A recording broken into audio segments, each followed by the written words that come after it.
Good to see you. Happy to have you along with us for Bills by the Numbers, where we let the stats tell you where the Bills are at. We're presented by FanDuel. Make every moment more. Coming up, a deeper look at Buffalo's defense. What's fixable and what's top priority? How much should be expected to improve when Matt Milano and Ed Oliver return from injury? And what kind of bump can Michael Hoyt and Larry Ogunjobi provide? And can Max Hairston be a contributor down the stretch? A lot of ground to cover, so let's get after it now.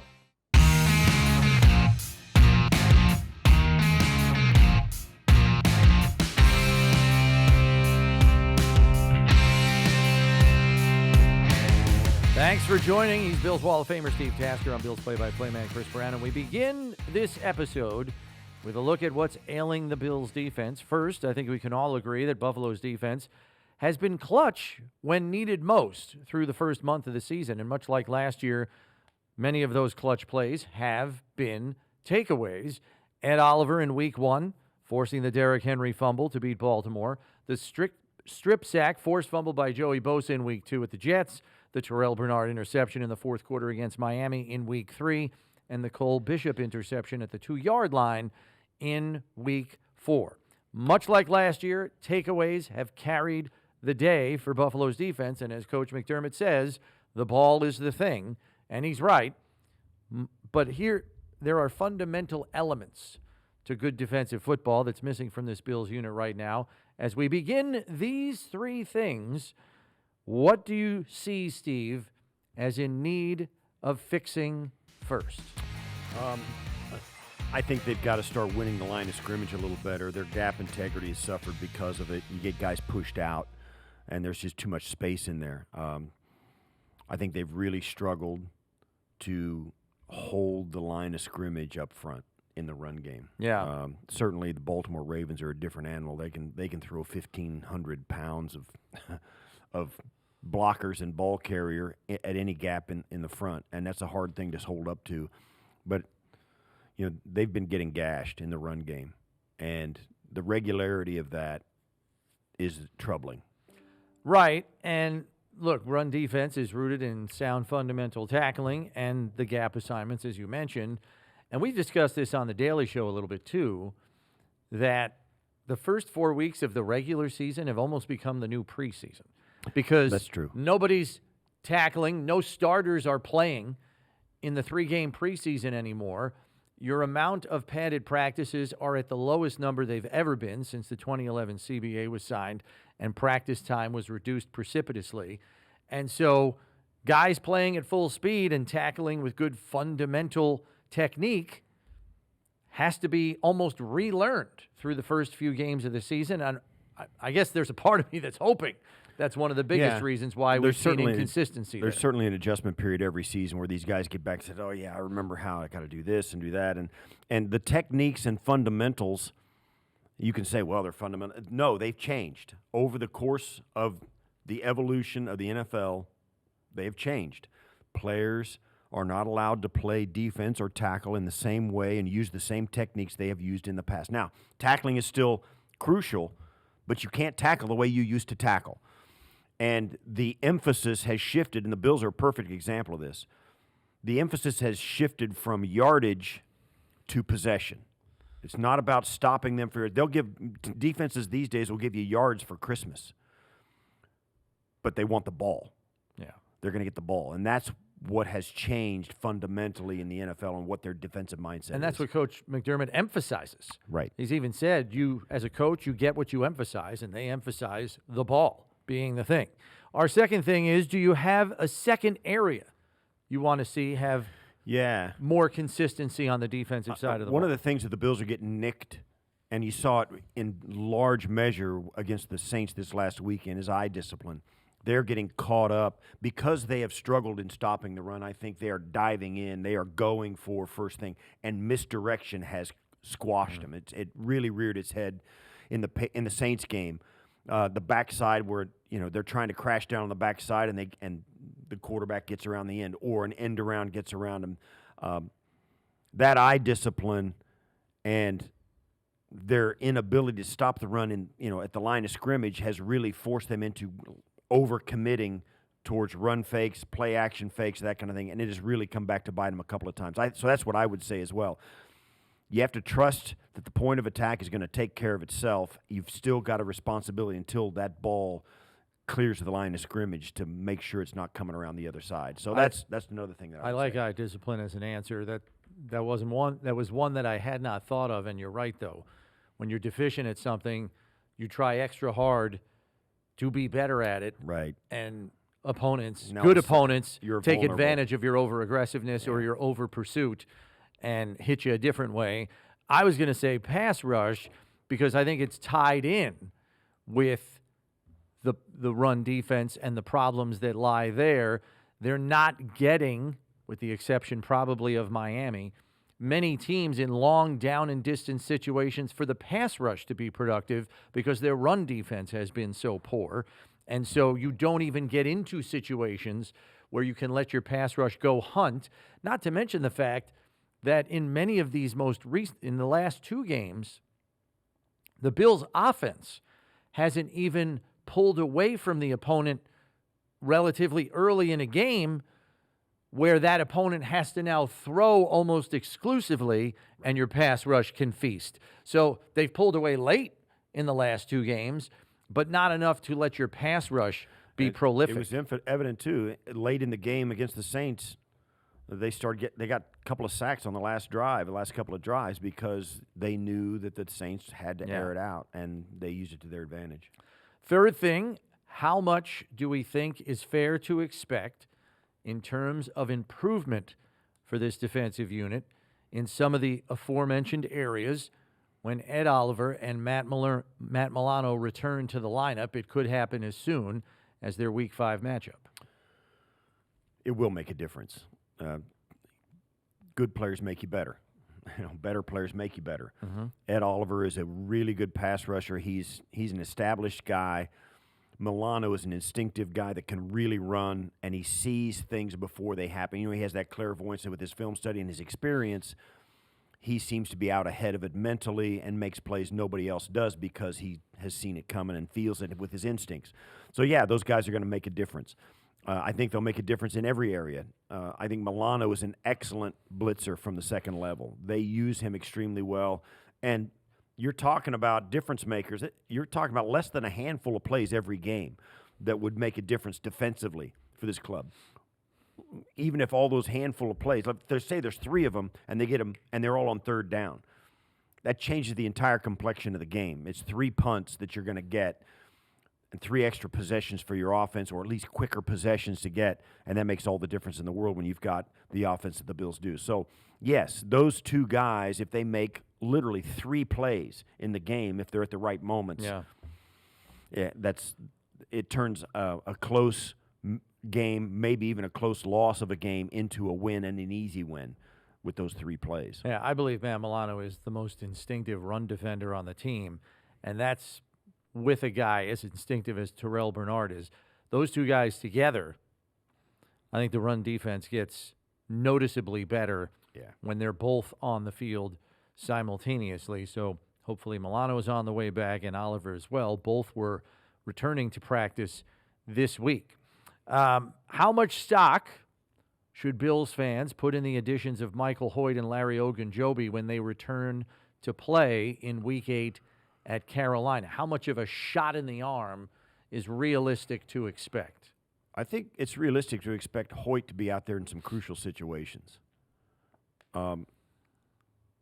I think, don't forget, they knew Hoyt was going to be suspended and signed him to a 3-year deal anyway. They have big plans for him. I still think they're going to try and see those plans through. Ogunjobi wasn't quite that much of a priority in the offseason, but he's still an established, very experienced, gritty player down inside. He'll help.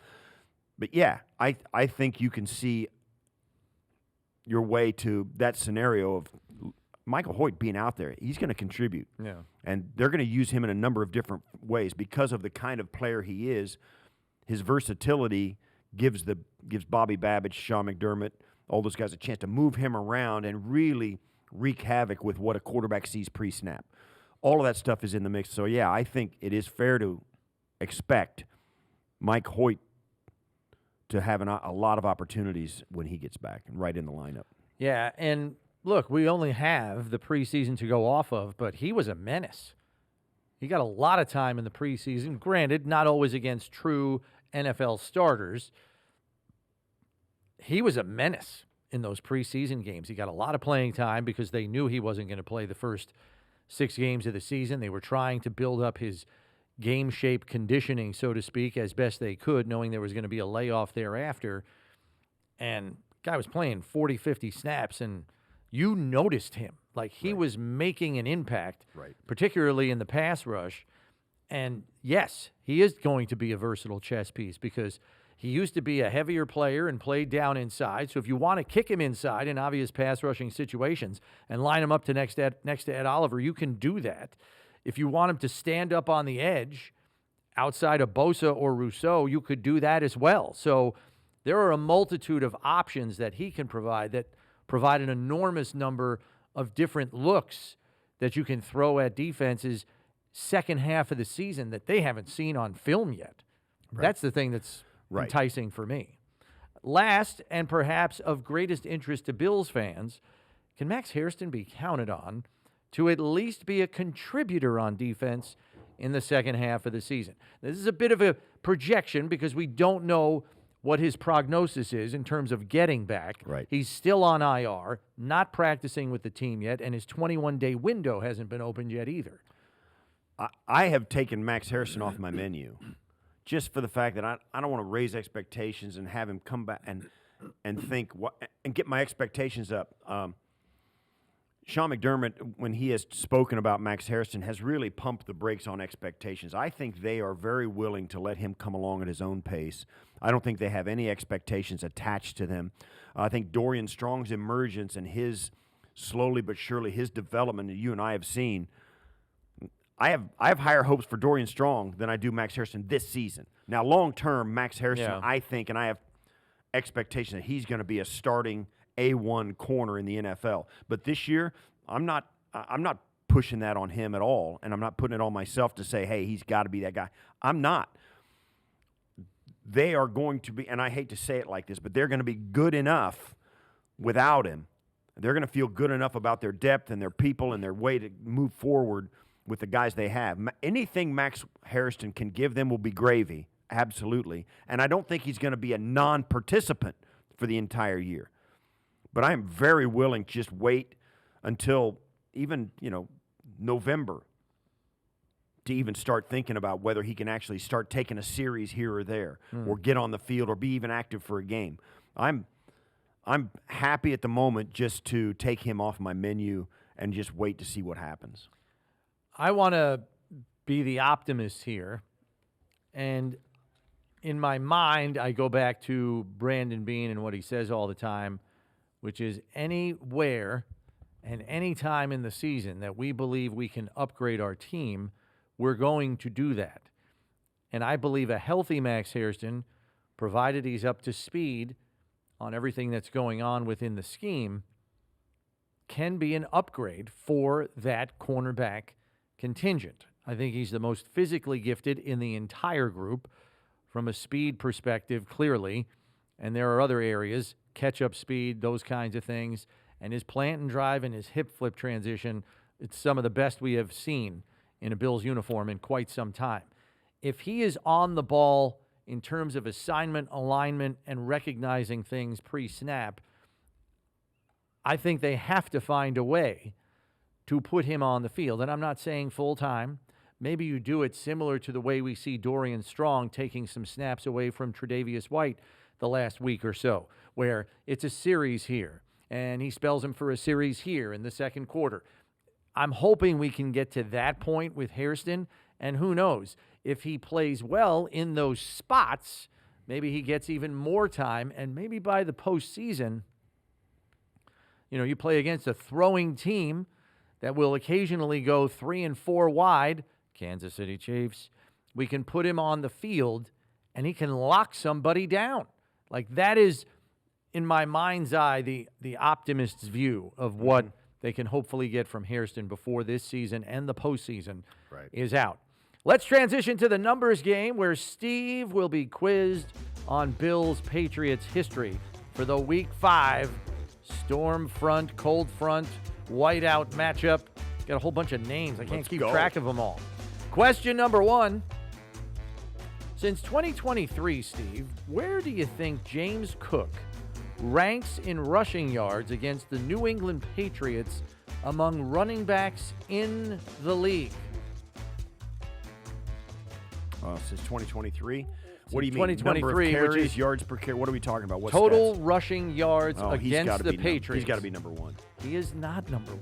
Really? He is not. One of the, Dolphin or Jet is? Brees Hall or somebody? Brees Hall is number 1. Yeah.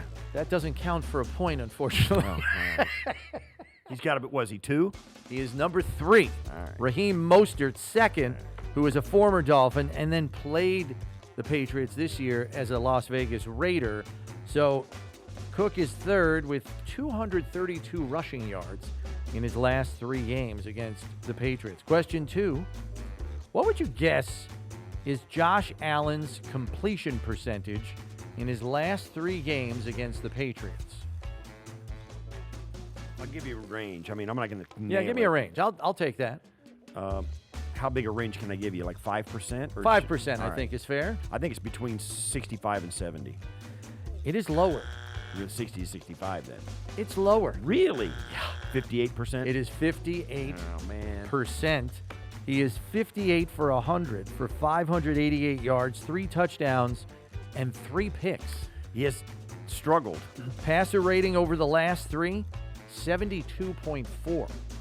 I was stunned by that. The last Absolutely that's the last stunned. 3. That means 2 in We're not New counting England. the throwaway game last year when he came Right. on the field Okay. for a snap. So that would because be- there were no stats there anyway. That would be 2 in Buffalo and 1 in. Yeah. Stunning. Wow. Good for them. Question 3. What Bills player has the most sacks against the Patriots since 2023? You had to pick a player that has the most sacks against the Patriots. Who would it be? And it's not a lot. The total is 2 sacks. Greg Rousseau. It is not Greg Rousseau. Daquan. It is not Daquan. All right, I'm going to keep going. You keep going. Ed. No, again. Jeez. Bernard. It is Terrell Bernard. 2 sacks. Wow, that's. Yeah, I know. I was trying to go recent history because I figured it'd be fresh in your mind, although some of these, the Josh one Fresh was a information trick question. In a rotten mind. Here we go. Question a rotten mind. Question 4. What Bills player has the most tackles for loss against the Patriots since 2023? Christian Benford. It is not Christian Benford. I thought that was a great guess. Tackles for a loss. Yeah. Dorian Strong. No, Dorian Williams. It's not. It's neither Dorian. Okay. Since 2023, this person has 4 tackles for loss Ed. against the Patriots. No, it's not Ed. And it's tied for the league lead. Most tackles for loss against the Patriots since 2023. Rousseau. No. Good grief. It's once again Terrell Bernard with 4. All right. So there you go. A little bit of tough sledding in the numbers game, but we'll rebound here. That was a bad. Wow. And we'll tell you, Bills fans, get in on the action with FanDuel, America's #1 sportsbook. Just download the app today to play any way you want. Plus, with live betting, you'll get updated odds on games that have already started. Best of all, you'll get paid your winnings fast. Make every moment more with FanDuel, official sportsbook partner of the Buffalo Bills. Time now for our one burning question. We've made it through a month of the season. We know a bit more about the teams in the AFC. Some have surprised, like the Colts. Some have disappointed, like Cincinnati. The question we pose is, who should the Bills be worried about in this AFC race? And pick 2 or 3 teams that are at the top of your list, Steve. Teams for the Bills to be worried about based on what you observed through the first month of the season. There's more than 3, but More than 3. yeah, Kansas City, of course. Baltimore's not dead, although Lamar's injury really and their hole that they're in 1-3 is really a problem. They're on life support. If they lose the next 2 games, which I'm not necessarily saying they will. I think they'll beat Houston this week with John Harbaugh playing quarterback. I think they're going to struggle against the Rams, but I'm not going to count them out. Their defense is a problem. Their injuries are a problem. All that stuff's going on, but. Man, when they're on, they are tough to beat. But now I think the hole might be a little too deep, particularly in their division. That said, Kansas City, Denver is real. I'm not a believer in Indianapolis yet. Okay. I'll wait. And I think the LA Chargers might be for real. I think the Chargers and Denver in that division with Kansas City, I think it's the entire AFC West. Those 3 teams may all be in the playoffs. I was just going to ask you, do you think all 3 make the postseason? They all might make the postseason. The AFC West. They're not going to beat each other up enough to damage somebody's record to the point where they... Not with Jacksonville and Indianapolis and Houston in the other division, and the AFC North will beat each other up. We've seen that too many times. Yeah. Cincinnati and Baltimore are a dumpster fire right now. Pittsburgh is going to... they're going to win that division. So I think the AFC West, because of the condition of the other, I don't think Jacksonville and Indianapolis are of the same caliber as the Chargers and Denver. So I'm going to say the entire AFC West. Okay. I have Kansas City. Except the Raiders, obviously. Except the Raiders, right. I have Kansas City, and I have Denver as well. I think Denver is going to be a problem. Their defense is really, really good, and we know that defense travels in the playoffs. It didn't here last year. They got waxed, but I think that was a team that just wasn't ready for the moment. It was 10-7 at halftime. Right. Denver led. Right. And then they ran off and left. Then it was 30-10. I just don't think they were ready for postseason football. That team had not been to the playoffs in several years. They didn't have a lot of guys with playoff experience. I just don't think they were ready for the moment. I think they're hungry now and could be a dangerous team. And they've got young players that are stepping into larger roles there and entering the prime of their careers. So that could be a problem. They got to figure out how to run the football, though. That's Denver's issue right now. If they can figure that out, they could be a very dangerous team. I mentioned Kansas City. We don't need to get into that. I am a believer in Indianapolis. Here's my comp for Indianapolis, Steve. And I'm not saying they're going to finish with the same regular season record, but to me, Indianapolis seems very similar to the Minnesota Vikings last year.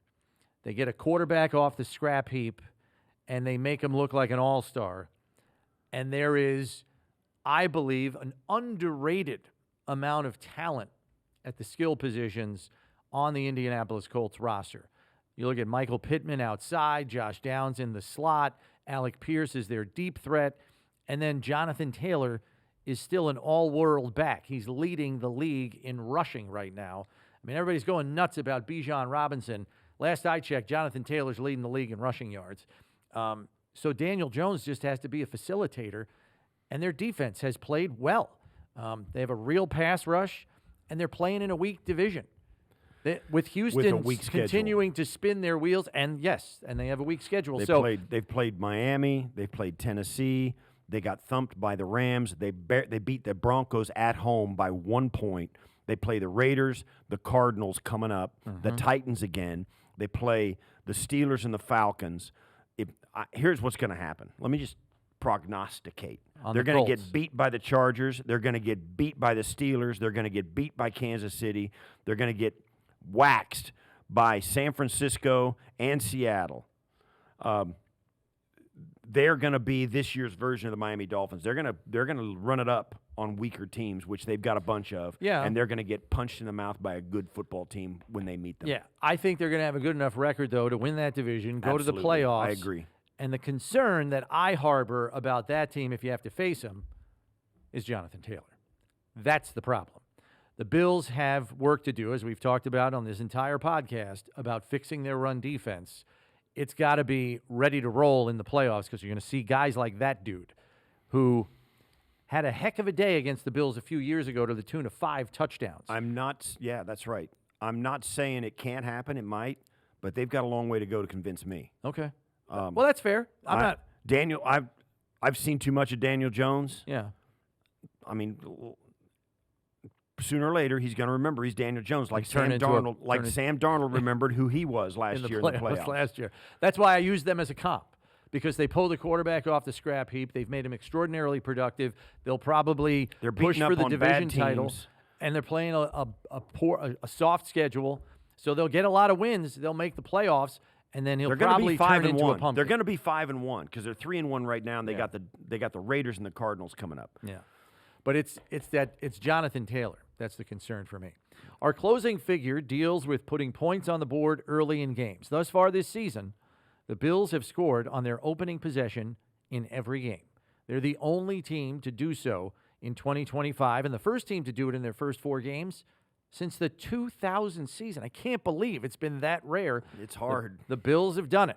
And the Bills are averaging a league-leading 9.5 points per game in the first quarter, and they rank second in yards per play in the first quarter with a mark of 7.6. They'll need to get off to a similar fast start Sunday night against the Patriots.